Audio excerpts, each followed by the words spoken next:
สบายดีพี่น้องบัดสู่คนเนาะเมื่อนี้พาพี่น้องมาเก็บบักแตงโมเนาะเก็บจดเด็กพี่น้องเก็บมะม่วงจนเด็กเนาะจนประมาณเที่ยงคืนจังได้แล้วพี่น้องได้เต็มรถ12ล้อเนาะ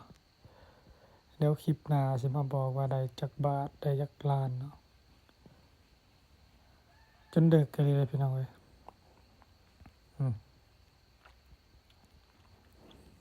มันก็สิว่าหลายก็บ่หลายสิว่าน้อยก็บ่น้อยเนาะมันก็ถือว่าหลายเติบแล้วเนาะเต็มรถ12ล้อให้ทุกคนทายว่ามันสิได้จักบาทเนาะนี่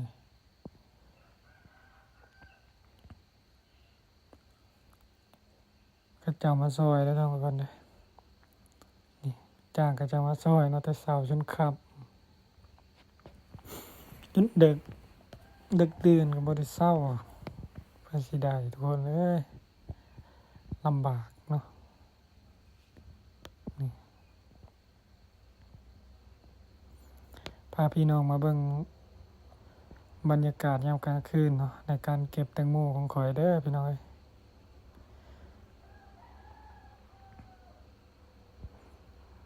มันกับรถใหญ่เข้ามาบ่ฮอดสวนนี่ก็ปานนั้นนะมันแล้วยากเนาะรถใหญ่ก็จอดอยู่ประมาณมันลงมาบ่ได้ก็ไกลอยู่ก็บ่ได้ไกลดอก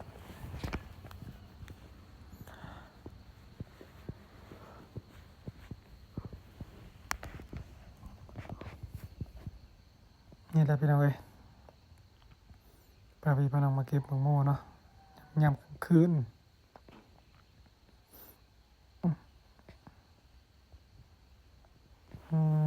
ก็สิได้ทุกวันเลยอยากนอนก็พออยากนอนเนาะนี่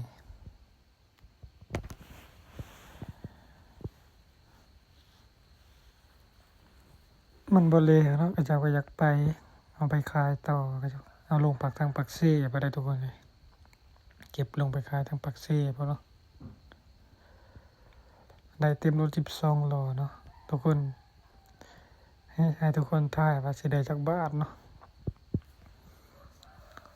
เดี๋ยวคลิปหน้าสิมาบอกว่าได้จักบาท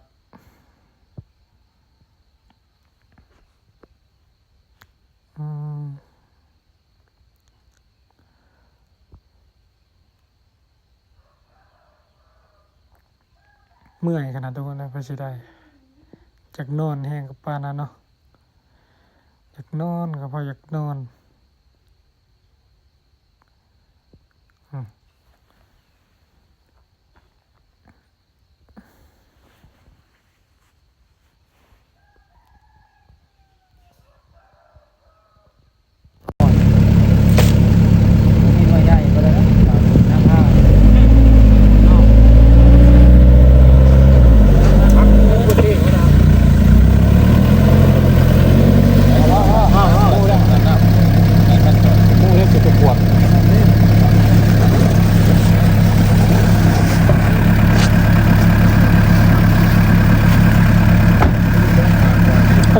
มีได้ขนาดนะ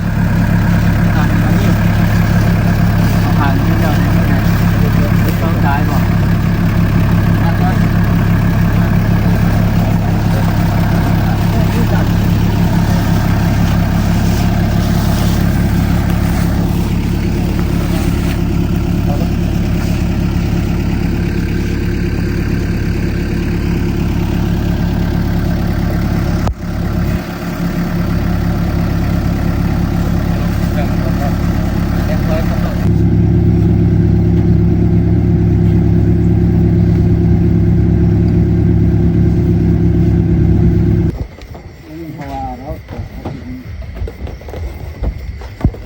เดี๋ยวมีวันนั้นเดี๋ยวนี้ก็กินถุงตัวแต่ที่มือขาด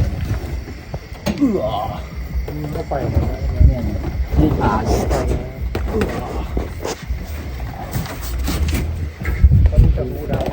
แต่มันอยู่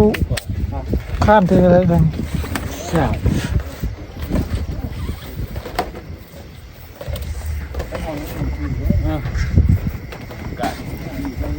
ย